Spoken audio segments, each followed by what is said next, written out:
that the problem is that children, they do not know who do they have to talk with, how do they have to deal with these kind of situations, and that many children, they do not how to use the social networks. They use those social networks in a bad way. So this causes the cyberbullying. Also because their parents, they do not teach them how to manage the social networks at home. And in the school, sometimes the teachers cannot identify these kind of problems because there are many students.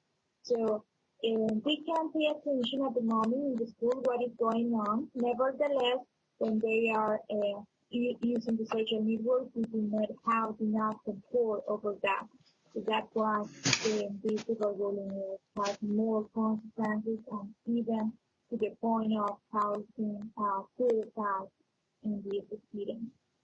Okay, so Monica, would you like to share with us something about it?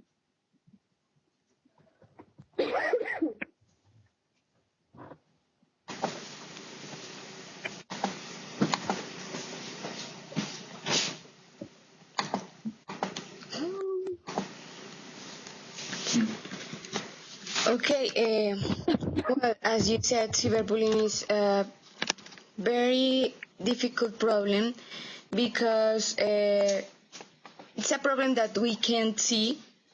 If the person who is being abused don't tell anything, probably we will not know that something is happening, or maybe we could know when the signals are so evident. So probably the problem in that moment will be very advanced.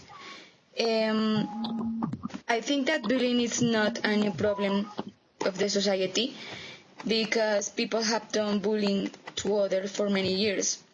Children and teenagers were not an exception. By contrast, children and teenagers used to make bullying between them in order to feel themselves stronger and accepted. In the past, it was almost normal to arrive at home wounded or beaten, but nowadays it is not accepted. You could have many problems if you hit to anyone else. So I think this is the reason because children and teenagers have found it in the web a way to do bullying without having big troubles, because it is easier to do cyberbullying because you don't have to stay face to face with your victim, and nobody will know that you are doing something wrong because nobody has seen anything. And on the other hand, teenagers and children usually don't tell to anybody when they are suffering of bullying because they think that maybe it could be worse if the stalker think that they are an accuser, or it could be a reason for getting more bullying.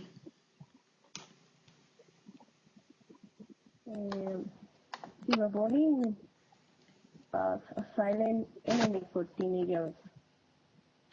The young people are silent because they don't have enough confidence with teacher and family to say what is happening.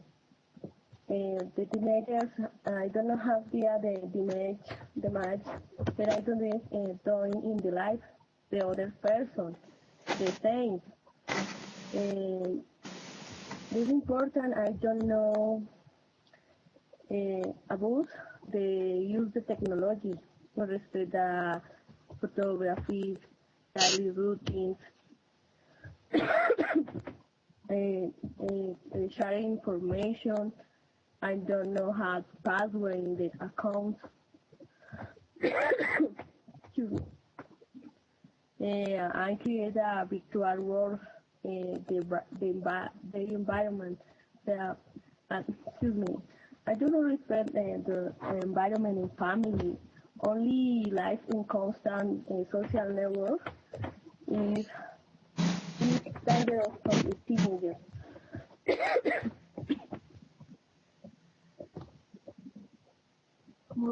speakers.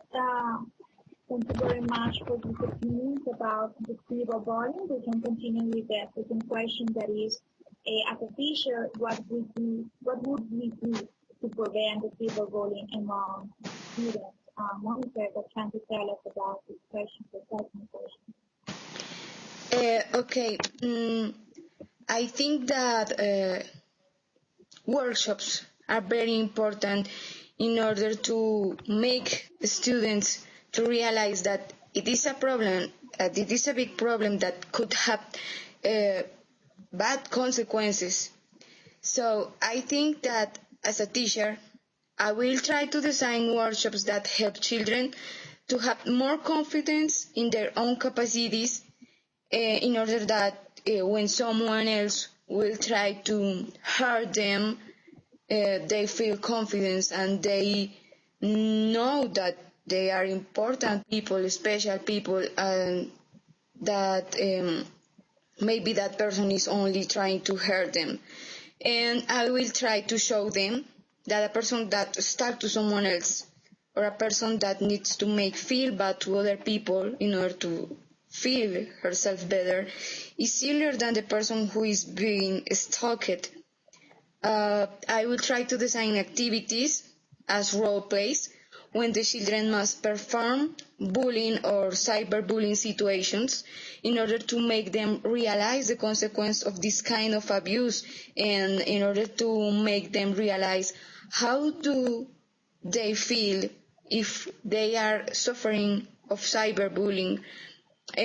Because I think that when we are involved or we are feeling the consequence or the sensations that the people could feel, we could understand better that this behavior is worse, is bad, is danger. And I think that is the most important strategy that I will use, workshop place. I am agree with Monica. As a teacher, it's important educate in what is cyberbullying. It's very important to prevent and who help at the studies in this case. I'm listening and confidence with the study. It's important. Confidence and listening. And interact with your parents and the environment. Okay, as Claudia and Monica mentioned before, it is really important not only working in the school but also at home. With Monica's solution, that is the worship. Worship in home with the parents, worship in the school with everyone, with the school. We also highlight the fact that we as a teacher, we can pay attention in the classroom, we can identify the kinds of behaviors, the kind of strange causes like the bad grades, the student doesn't go to the school, he starts to lose interest in going to the school, he doesn't want to come back, so that's where the school starts to so what is going on? Why is the student not coming to the school? There is something of done in the house, something in the school.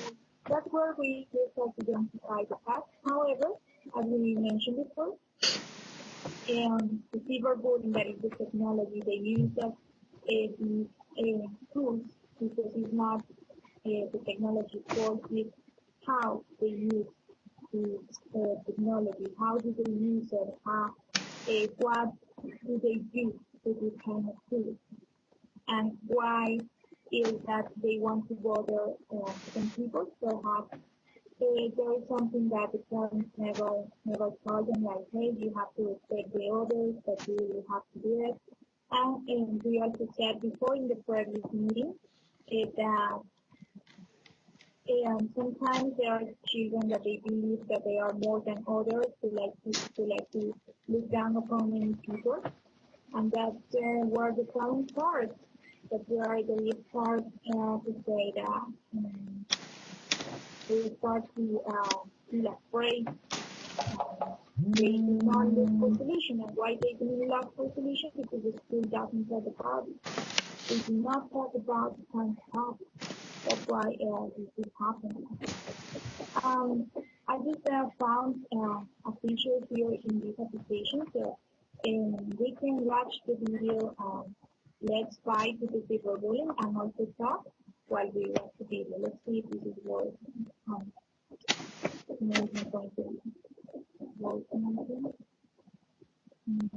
Okay, do you see it?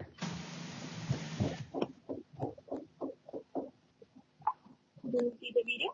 No. No? No. In the full screen? No? Or do you listen the video? No? You can't? No.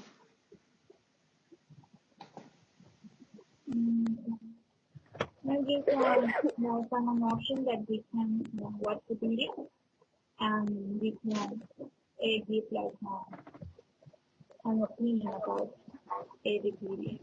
But okay, we can just continue with our opinion. Now there is the solution about the topic, and Claudia, what can you tell us about what does the school do or about any campaign that you know in the school, please? You can share that with us.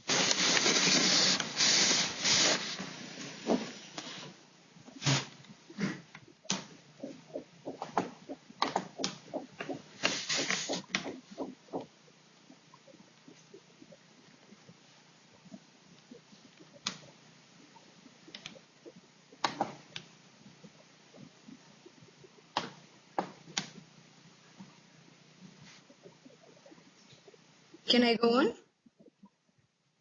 Yes, absolutely. Okay. I insist that workshops are very important because we need all students, teachers, and families to realize that it's a big problem. Sometimes people think that psychological abuse produces less damage than physical abuse, and that idea is totally wrong. So I think that working with workshops with parents,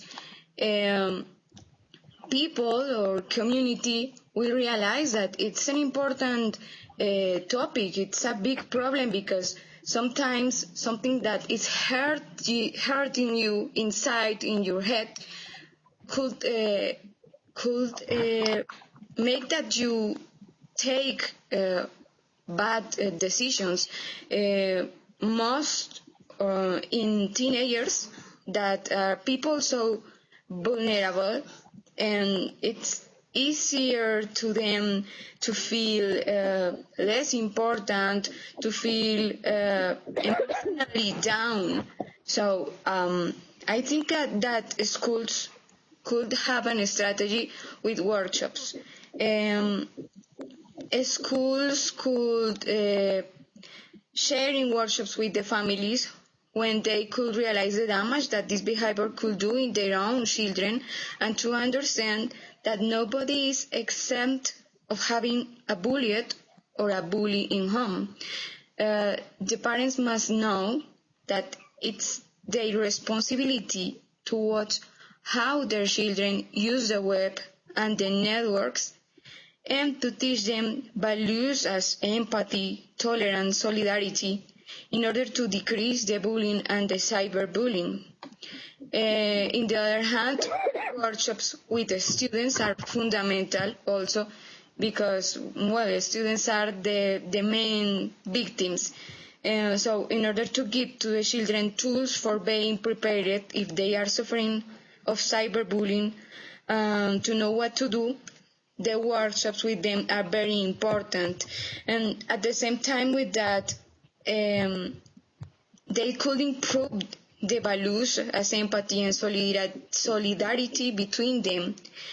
And finally, I think that it's very important that teachers have capacitation and support of professional people as psychologists in order to learn how to identify abusers or victims and to learn how to help them to correct this behavior and, of course, to learn how to prevent this problem. I agree with Monica. But when the students have the opportunity, they create and learning through activities where participate and interacting with the others, sharing experience. When the students sharing the experience, open the doors for others starting learning about the experience. I take conscience the cyberbullying is a problem, but I have solutions. Thank you for your opinion. I think the institutions, the schools, and also at home, they have to take more strict policies to avoid and block this bullying, and not to just exploit the students. They do have to also try to expel a student because of abuse. What happened if the student he complained about with the teacher, but the teacher doesn't pay attention to this. The people that were bothering this person, they realize that he was giving like training about it, so they are going to be like doing that, and the cyberbullying is going to increase. So that's why the institutions, universities, and anywhere, they have to take more strict policies and with all the campaigns. We were talking in the previous meeting about the ICDF. The ICDF has a campaign against bullying in Spanish. It's also called cyberbullying. And this is about to control how do the children use the technology, and also how can we identify this. I think Monica and Claudia opinions are really important, because we as a teacher, we must be prepared for this. We must be prepared not only to teach English, but also someone has to say, hey, you have to identify if the student is feeling like this. So there are certain things or certain aspects that we can identify as a teacher, and that is going to help us in the future. And we can identify this easier. I know that we cannot do so many things using the internet, social networks, but we can do a lot of things if we realize or if we watch that a student is being hit by another person. So that's why we have to take ownership, we have to take control and responsibility of our students. I know that we said that we cannot pay attention to 25 or more students at the same time, but there are so many solutions that we have to take. It's about to take ownership, it's about to take responsibility, and not only, as I said, at school, also in home. It's that the teacher has to talk with the parents. She has to say, hey, you have to talk with your son about the respect, about the values, because sometimes, as you said, Monica, you said, like, you have to respect the others. But when the student is at the school, he starts to say, hey, I have more money than you, and you are poor, and you are, I don't know, and also racist, like the many students are racist to some others. Like, there are so many things that they can be bothered by their color, they can be bothered by who they are from, or other aspects of this. Okay, so in order to give a solution, we also talk about the strategies, what can we do as a teacher. So let's talk about the construction here. So who wants to start?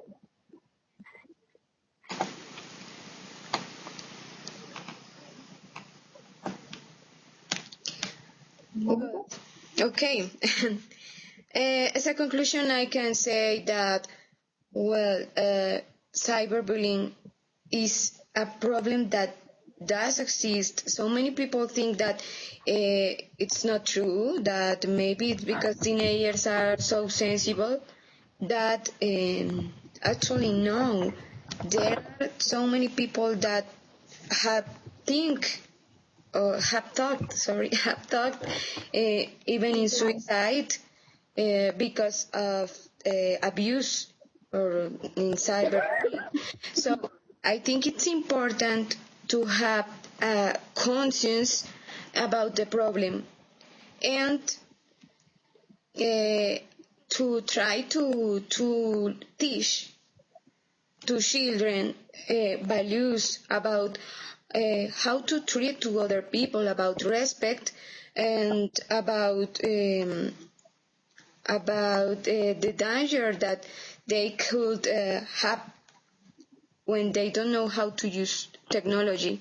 And that is important that parents also realize that they have a big responsibility in that problem, because if you can give to your child a cell phone, you must have the capacity of control the use that he is making of that cell phone that you are giving to him.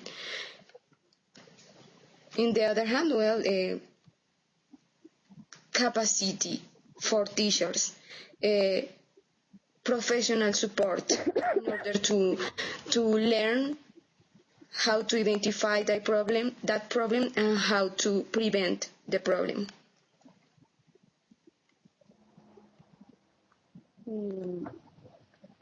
Cyberbullying solution no es easy, but it's important capacity and good communication with our students.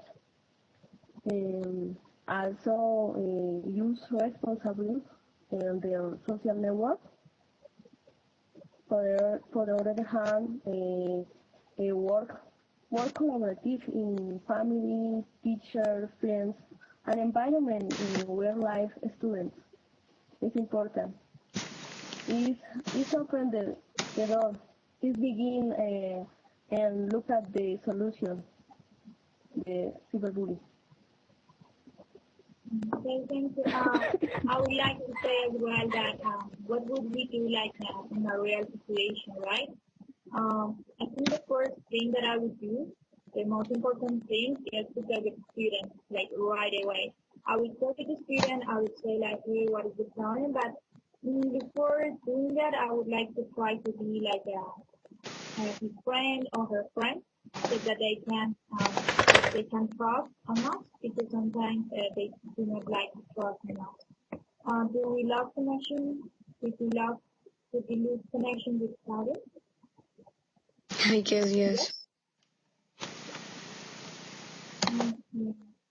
Okay, we were already given the conclusion, so we can just finish in the meeting. As I mentioned before, we did another meeting was really long. Let's get connected again. I think he's going to take the connection. Okay, and yes, what I was saying is that try to be his or her friends so that they can trust on us. According with the problem, we can provide our solution. And we also said about the worksheets that from your point of view is a really, really good topic and a good point of view for you. The worksheets at home and also in the school, to the parents, with the students, and with the parents, that you have the responsibility. If they give the children a target when they are just like 2 years old or when they are 6, like if they are going to provide them this kind of devices, like a tablet, like an Apple, like an iPhone, they must know what are they going to do, how are they going to use this kind of app, this kind of games, or whatever it is that is affecting the children's behavior, and ways to maybe the classmates can create a mess them. But okay, this is about solutions, and yes, we have big responsibilities, and one of those responsibilities is to pay attention. To pay attention to the students, to see what is going on, if the student is sad. Sometimes they kind of hide that. It's really obvious when they have this kind of problems that we never know. Perhaps the happiest student, we never imagined that he could, I don't know, commit suicide um, because of his son. So yes, let's finish the meeting and give the conclusions. What do you think, Monica? No, just I totally agree. I think that's a topic when we know that we have a big responsibility. Well, I think that the first step is to realize that the problem does exist and don't ignore that and try to find the strategies to help to solve the problem. Okay, yes, I completely agree with you. So I think we can finish the meeting. Claudia is trying to connect with us, that she already participated in the other meeting, and she also shared with us another ideas about why it is important to identify these assets. But unfortunately, we lost connection with her. So thank you very much, Monica. Thank you very much, Claudia, to discuss this with us to give a solution and to know our responsibility. Okay, thank you, Camila. See you next time. Okay. Have a wonderful night and yes, see you in another time. Okay. Okay. That's really good to get me. Okay. Bye. Bye.